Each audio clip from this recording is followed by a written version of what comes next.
సాంప్రదాయిని చిన్నోడు మస్తు షార్నాడు బావా. అవురా, నువ్వు ఏ క్లాస్ చదువుతున్నావు? నేనమ్మా అయ్యా స్కూల్లోకి ఎంటర్ అవగానే స్ట్రైట్కి వెళ్ళి లెఫ్ట్ తీసుకుంటే ఫస్ట్ క్లాస్ రూమ్ అయ్యా.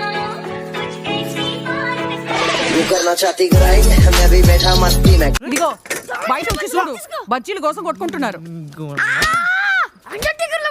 చూపిస్తాను నీకు. ఏంటి ఓ ఇంటికి పెద్దానివి, బుద్ధున్నారా నీకు? ఏం తమాషాలు చేస్తున్నావా? నువ్వు పోయి బజ్జీలు చేయపో. ఆ?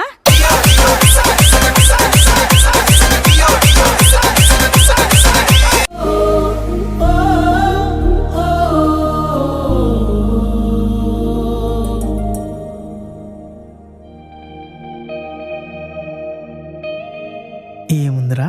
ఏమున్నదిరా? ఆ చింపిరి జుట్టు, బూజు బూజు ముఖం, ఆ నల్లటి మచ్చలు.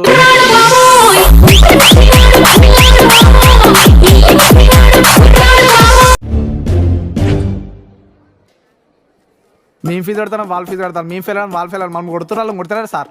ఏం చెప్తున్నావురా? మేము ఫీజు కడతాం, వాళ్ళు ఫీజు కడతారు. మేము ఫెయిల్ వాళ్ళు ఫెయిల్ మనం కొడుతున్నారు సార్. అర్థం కాలేదురా. మీరు చెప్పి కూడా మాకు ఏం అర్థమే తెలుసు సార్. ఇంటలేం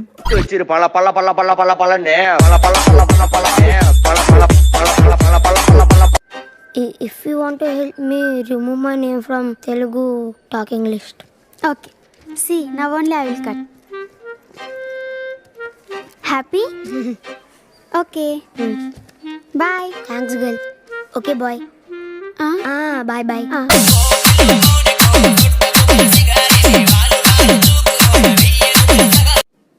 ఏం సార్ చేతికి ఏందది? ఏందది?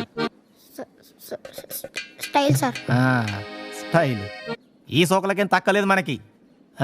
ఎందుకు రాలేదా నిన్న? మా ఇంట్లో వడి బియ్యం ఉడకబెట్టింది సార్. ఎంత? వడి బియ్యం ఉడకబెట్టింది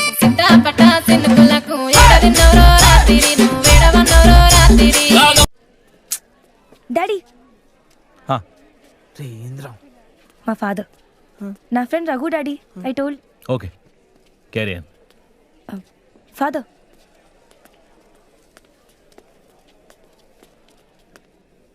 ఫాదర్. మరి ఇందాక వచ్చింది ఎవరు? Hi uncle. ఎవరమ్మా? సుచిత. సుచిత. Suchitha David Paul. నాకే పాలు.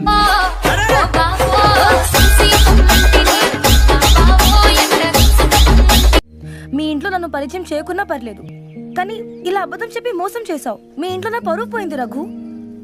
మా ఇంట్లో నాకే పరువు లేదు సుచిత, నీకేముంటది?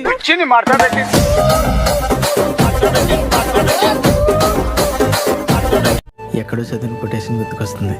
జ్ఞాపకాలు బాగున్నా బాధగా ఉన్నా మొయ్యక తప్పదు, ముందుకు సాగక తప్పదు. స్కూల్ డేస్ బాగుండే కదా అని ఇక్కడే ఉండలేం కదా. కానీ బాధ ఏంటంటే స్కూల్లో ఉన్నప్పుడు ఇవేం అర్థం కావు. ఇప్పుడు అర్థమైంది ఎందుకు చాలా టీచర్స్ ఇప్పుడు మీకు చెప్పిన అర్థం కాదు అని ఎందుకంటారు.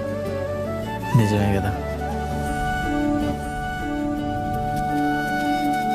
ఈ కార్యక్రమం ఇంతటితో సమాప్తం. రేపు ఇదే అలవాసులపై మళ్ళీ కలుసుకుందాం. అంతవరకు సెలవా మరి.